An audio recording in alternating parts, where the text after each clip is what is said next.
Good morning, students. Today we will read class 4 English grammar lesson 2 adverb part 2 और इस part में हम adverb के kinds पढ़ रहे थे। तो adverb के 6 kinds होते हैं। adverb of manner, adverb of time, adverb of place, adverb of number, adverb of degree and last interrogative adverb। तो manner, adverb of manner और adverb of time हमने प्रीवियस क्लास में पढ़ लिया था। हम नेक्स्ट पढ़ेंगे adverb of place। तो स्टार्ट करते हैं। Adverb of place, an adverb of place tells where or at what place an action is done। Adverb of place यानी कि हमारा होता है स्थान वाचक क्रिया विशेषण। इसमें हमें पता चलता है कि एक्शन कहाँ हुआ है, यानी कि उसका टाइम, जो प्लेस है वो पता चलता है। कहाँ का हमें इसमें आंसर मिलता है। जैसे कपिल स्टूड देयर, कपिल यहाँ खड़ा है। कहाँ खड़ा है? यहाँ खड़ा है। स्थान बताया है कि वो यहाँ पर खड़ा है। Anu and Manan are playing outside. Anu और मनन कहाँ खेल रहे हैं? बाहर खेल रहे हैं। तो आउटसाइड बाहर, स्थान बताया है कि वो घर के बाहर खेल रहे हैं। ट्रेवलर लुक अप, ट्रेवलर ऊपर देख रहा है। कहाँ देख रहा है? ऊपर देख रहा है। तो in the above sentence there, outside and up are adverb since they tell where certain action done, they can be called where adverb। जिन वर्ड से हमें पता चलता है कि एक्शन कहाँ हुआ है उनको वेयर एडवर्ब कहा जाता है या एडवर्ब ऑफ प्लेस कहा जाता है। कहाँ का पता चलता है कि कहाँ पर एक्शन किया गया है। नेक्स्ट, एडवर्ब ऑफ नंबर यानी कि संख्या वाचक क्रिया विशेषण। And adverb of number shows how often an action is done, such as कि संख्या में कितना एक्शन हुआ है, उसमें संख्या का पता चलता है। किस संख्या में क्रिया हुई है, एक बार हुई है, बार बार हुई है या ज्यादा बार क्रिया हुई है।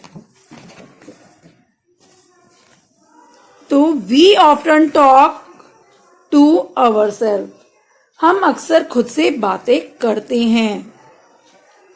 Next, he seldom come here, वह यहाँ कम ही आते हैं। शी विजिटेड अस वंस, वह एक बार ही हमसे मिलने आई थी। एक ही बार आई थी। अक्सर होता है या कम होता है, तो यहाँ पर बताया है कि संख्या कितनी बार हुई है। Adverb of number always answer the question how often, कैसे हुई है, कितनी संख्या में हुई है वो पता चलता है। Next, adverb of degree. An adverb of degree shows how much और to what extent, such as very, to, enough, just, quite, almost, fairly, rather, much, nearly, etc।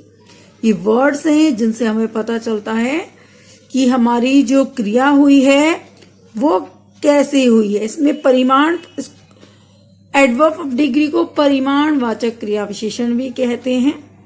इसमें पता चलता है कि जो हमारी क्रिया हुई है कितनी हुई है और किस हद तक हुई है। वेरी बहुत, टू भी बहुत होता है, एनफ पर्याप्त, जस्ट क्वाइट काफी, ऑलमोस्ट लगभग, फेयरली बल्कि rather much, nearly, लगभग। तो these adverb express the degree or intensity of an action. They answer the question how much, to what extent, कितनी और किस हद तक क्रिया हुई है, ये हमें इसमें पता चलता है। It is very big hibiscus flower. यह एक बहुत बड़ा गुड़हल का फूल है। The jug is almost full. जग लगभग भरा ही हुआ है। We have nearly done. हमने लगभग काम पूरा कर ही लिया है। I am somewhat worried. मैं कुछ चिंतित था। Next, interrogative adverb. Interrogative adverb होता है हमारा प्रश्नवाचक क्रिया विशेषण, और इसमें पता चलता है हमें क्वेश्चंस पूछते हैं जहां हमें when, where, how, why are used for asking question such as when, since, why, how much, how often, etc. are called interrogative adverb, and these adverb are used to ask questions. हमें प्रश्न पूछने के लिए इन शब्दों का प्रयोग करते हैं हम। when, कब, where, कहाँ, how, कैसे, why, क्यों। तो ये सभी शब्द जहां होते हैं, साथ ही साथ सेंटेंस के लास्ट में, एंड में क्वेश्चन मार्क होता है, तो हमें पता चलता है यहाँ पर इंटेरोगेटिव एडवर्ब है। जैसे व्हेन इज योर बर्थडे, आपका बर्थडे कब आता है। Where are you going to celebrate it, और आप अपने बर्थडे को सेलिब्रेट करने कहाँ जाते हैं, यानी कि आप उसको मनाने कहाँ जाते हैं। हाउ शैल वी गो, हम कैसे जाएंगे। How long will we stay here, हम यहाँ कितने समय तक रहेंगे। तो ये आपके एडवर्ब हो गए, काइंड्स हो गए उसके। Adverb are also called modifying words, इनको बदलने वाले शब्द यानी कि रूपांतरण करने वाले, सौंदर्य बढ़ाने वाले शब्द भी कहा जाता है। तो आज का लेसन हम इतना ही पढ़ेंगे। आप इसको अच्छे से रीड करिए और इन सभी एडवर्ब्स को लर्न करिए, ठीक है बच्चों। साथ ही साथ आप लोग करेंगे क्या, या नीचे देखिए पॉजिटिव, कंपैरेटिव और सुपरलेटिव वर्ड्स लिखे हुए, डिग्रीज लिखी हुई है। इन वर्ड्स को आप लर्न करेंगे। Fast, faster, fastest, hard, harder, hardest. यहाँ पर दोनों पेजों पे हैं, तो दोनों ही पेज के जितने भी वर्ड्स हैं इनको लर्न करना है, ठीक है। ये आज का आपका होमवर्क है, इस लेसन को रीड करना है। और ये जो कंपैरेटिव वर्ड्स हैं, सुपरलेटिव वर्ड्स हैं, डिग्रीज हैं, इनको लर्न करेंगे, ठीक है। अभी के लिए इतना ही। बाय बच्चों।